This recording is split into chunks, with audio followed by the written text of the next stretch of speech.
آپ جانتے ہو کہ حصے والی قربانی کس کنڈیشن میں جائز ہے؟ جبکہ جس جانور میں آپ نے قربانی کا حصہ لیا ہے وہ جانور آپ کے سامنے ذبح ہو اور آپ وہاں پر موجود ہوں، یہ افضل طریقہ ہے۔ اور جس کو آپ دیکھ نہ سکیں، آپ کو پتہ ہی نہ چلے، آپ کے سامنے خون نہ بہے، یہ افضل طریقہ نہیں ہے۔ خوب سن لیجئے کان کھول کر، کچھ لوگوں نے کاروبار بنا کے رکھا ہے، کچھ لوگوں نے بزنس کھول رکھا ہے قربانی کے نام پر، حصے کے نام پر پیسہ جمع کرنے کا، اور بڑے بڑے گھوٹالے کر رہے ہیں۔ اور سنو، یہ بات میں نہیں کہتا، اور میں کہوں گا کیا یار، میں تو بہت معمولی آدمی ہوں۔ میں آپ کو آج ایک ایسی کتاب کا حوالہ بھی دے رہا ہوں کہ جس کے بعد شاید کسی مخالف کو بولنے کی ہمت نہیں ہوگی۔ یہ دیکھیے میرے پاس موجود ہے فقہ حنفی کا اردو زبان میں سب سے معتبر اور سب سے بڑا انسائکلوپیڈیا، یعنی بہار شریعت۔ اس کتاب کا نام ہے بہار شریعت، لکھنے والے کا نام علامہ مفتی امجد علی علیہ الرحمہ۔ یہ کتاب چھاپی ہے قادری کتاب گھر، اسلامیہ مارکیٹ، بریلی شریف والوں نے۔ بہار شریعت کی چوتھی جلد چہارم، صفحہ نمبر 143، سطر نمبر 11، 12، 13، 14، 15، 16، 17، 18۔ اب آئیے کھول لیجئے ذرا اس کتاب کو، اور یہ آپ کی اسکرین پر بھی آپ کی سہولت کے لیے میں ڈال رہا ہوں، ذرا آپ اس کو پڑھ لیجئے اگر اردو پڑھنا جانتے ہیں تو۔ لکھا ہے مفتی امجد علی علیہ الرحمہ نے، اور بہتر یہ ہے کہ اپنی قربانی اپنے ہاتھ سے کرے۔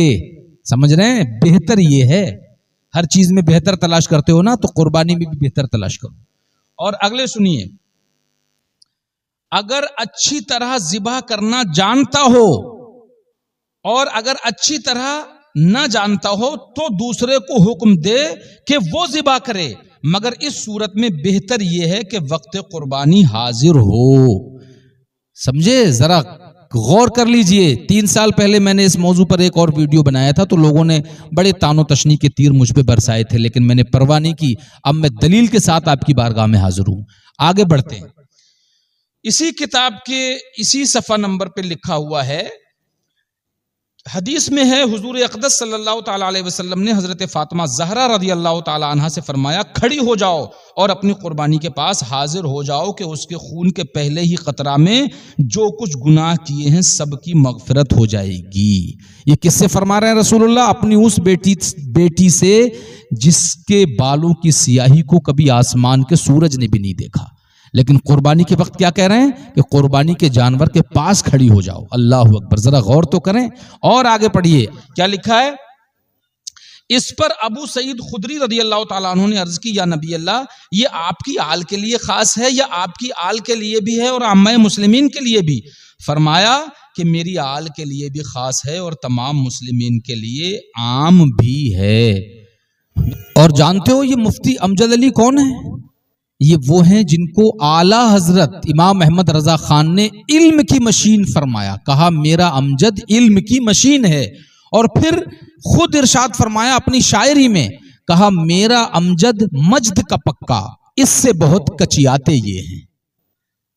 اب آج کل کون کون کچیاتا ہے ان سے، یہ آپ خود ملاحظہ فرما لیجئے۔ میرے بھائیو، اب فیصلہ آپ کے ہاتھ میں ہے، بات احسان الحق کی ہے، فیصلہ آپ کے ہاتھ میں ہے کہ آپ ان لوگوں کے یہاں حصہ لیں گے کہ جن کو آپ دیکھ نہیں پاتے، جہاں پر قربانی کے وقت آپ پہنچ نہیں سکتے، جو جانور آپ اپنے ہاتھ سے ذبح نہیں کر سکتے، ان کے یہاں حصہ لیں گے، یا اس جانور میں حصہ لیں گے کہ جو آپ کے محلے کا ہو، جس کی قربانی کے وقت آپ حاضر ہو سکتے ہیں۔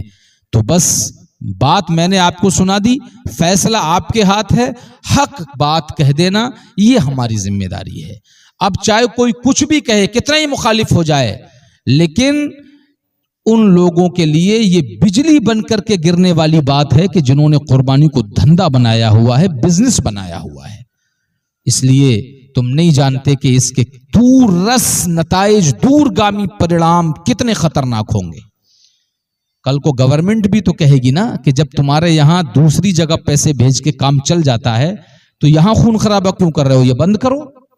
اور پھر تمہارے ہی ذریعے کیا گیا کام تمہارے ہی خلاف نذیر بنا کر کے تمہیں قربانی کرنے سے روک دیا جائے گا.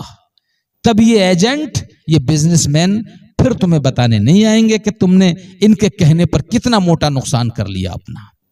اس لیے ان مکاروں سے ہوشیار ہو جاؤ. اپنی قربانی اگر حصہ بھی لینا ہے تو حصہ وہاں لو جہاں پر آپ قربانی کے وقت جانور کے پاس موجود ہوں. یہی قربانی کا سب سے بہتر طریقہ ہے. اب آپ خود سمجھ لیجئے کہ آپ ٹھیک کر رہے ہیں یا غلط کر رہے ہیں. وما علینا الا البلاغ.